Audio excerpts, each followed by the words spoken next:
के लिए होता है। राजा को यह सुनकर गुस्सा आया। राजा ने उस मंत्री को कारागृह में बंद करने का आदेश दिया और बोलता है कि इसको फांसी की सजा दी जाए। यह सुनकर मंत्री घबरा गया।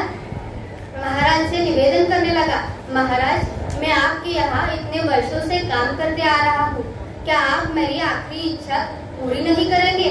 राजा बोला, ठीक है, बताओ क्या है तुम्हारी आखिरी इच्छा? मंत्री बोला, कृपया मुझे 10 दिन दीजिए, उसके बाद आप मुझे जो चाहे वो सजा दे दीजिए। राजा उसकी अंतिम इच्छा मान लेते हैं। दूसरे दिन राजा अपने सैनिकों के साथ जंगल में शिकार पर निकलते हैं। जंगल के बीच राजा अपने सैनिकों से बिछड़ गए और रास्ता भटक गए। रास्ता ढूंढते हुए राजा वनवासियों के बीच पहुंच गए, जो बलि देने के लिए किसी को ढूंढ रहे थे। वनवासियों ने राजा को देख लिया और राजा को वन की देवी को बलि देने के लिए ले गए। बलि देने की सारी तैयारियां पूरी हो चुकी थी। जैसे ही राजा को बलि देने के स्थान पर ले जाया गया, वहाँ खड़े बुजुर्ग आदमी की नजर राजा की खंडित उंगली पर पड़ी। उसने आवाज लगाया कि ये तो खंडित है, इसकी बलि नहीं दी जा सकती। यह सुनते ही वनवासियों ने राजा को छोड़ दिया। राजा जैसे तैसे अपने राज्य में पहुंचा और सबसे पहले अपने कारागृह में बंद मंत्री से मिलने पहुंचा। राजा मंत्री से कहने लगा, आपने सही कहा था, मेरी उंगली नहीं कटी होती तो आज मैं जिंदा नहीं होता। यानी जो होता है अच्छे के लिए होता है। राजा ने फिर से पूछा, मेरा तो फायदा हुआ, लेकिन आपका कैसे फायदा हुआ? मैंने तो आपको सजा दी। इस पर मंत्री बोले, मैं हमेशा आपके साथ शिकार पर रहता हूँ। उस दिन भी रहता, लेकिन मेरे खंडित होने के कारण मेरी बलि चढ़ जाती। लेकिन आपने मुझे यहाँ कारागृह में बंद रखा था, इसलिए मेरी जान बच गई। इसलिए मेरे साथ जो हुआ वो भी अच्छा हुआ। यह सुनकर राजा प्रसन्न हुए, पर इतनी छोटी सी बात पर मंत्री को सजा देने के कारण दुख भी हुआ। राजा ने मंत्री को फिर से अपने साथ काम पर रख लिया। दोस्तों, इस कहानी से हमें यह सीख मिलती है कि अपने जीवन में बहुत से चढ़ाव उतार आते हैं। कभी कभी कुछ चीजें हमारे मन मुताबिक नहीं होती, इसके कारण हमें निराश नहीं होना चाहिए। धन्यवाद। मेरे कहानी का नाम है एक नाव वाले की कहानी। एक बार एक बहुत बड़ा व्यापारी एक छोटे से गांव में जाता है। उसकी योजना होती है कि उस गांव में एक फैक्ट्री लगानी है। तो वह एक ऐसी जगह तक पहुंच जाता है जिस पर जहां पर एक बहुत बड़ी नदी होती है और उसके सामने गांव होता है। तो अब उसके सामने 2 विकल्प होते हैं। एक कि वह सड़क के रास्ते से घूमकर उस गांव तक पहुंचे, जिसमें करीब 8 घंटे लगेंगे, क्योंकि और कोई रास्ता नहीं था वहां तक पहुंचने का। और दूसरा कि सिर्फ 20 मिनट में एक नाव में बैठ करके उस नदी को पार कर उस गांव तक पहुंच जाना। तो अपना वक्त बचाने के लिए उसने नाव में बैठने का निर्णय लिया। तो वह नाव बहुत छोटी सी थी। उसमें एक तरफ एक आदमी बैठा था जो कि नाव चला रहा था और दूसरी तरफ यह व्यापारी बैठा हुआ था। तो नाव में बैठने के थोड़ी देर बाद उस व्यापारी ने उस नाव वाले से कहा, अरे तुझे पता है तेरी नाव में कौन बैठा है?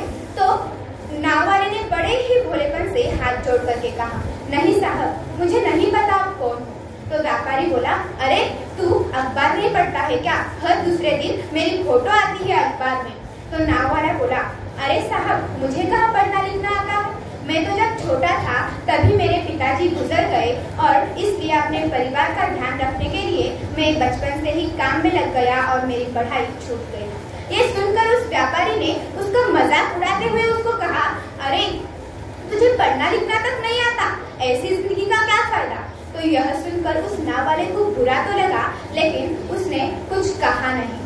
तो थोड़ी देर के बाद उस व्यापारी ने उस नाव वाले से कहा, अभी कुछ दिन बाद ये जो तू सामने जमीन देख रहा है ना, वहाँ पर एक मेरी बहुत बड़ी फैक्ट्री होगी जहाँ पर हमारे मिनरल वाटर की बॉटल्स बनेंगी।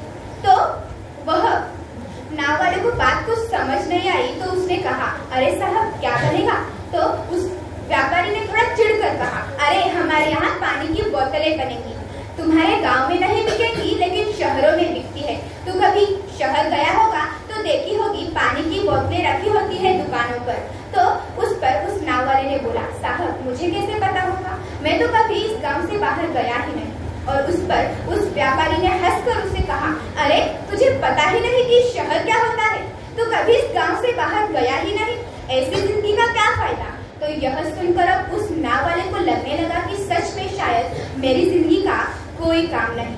तो इसी सोच की वजह से उसका ध्यान उस नाव से हटा और तभी वह नाव की टक्कर हो गई एक बड़े से पत्थर से, जिसकी वजह से नाव में पानी भरने लगा और नाव डूबने लगी। उस जगह पर पानी बहुत ही गहरा था, किनारा दूर था।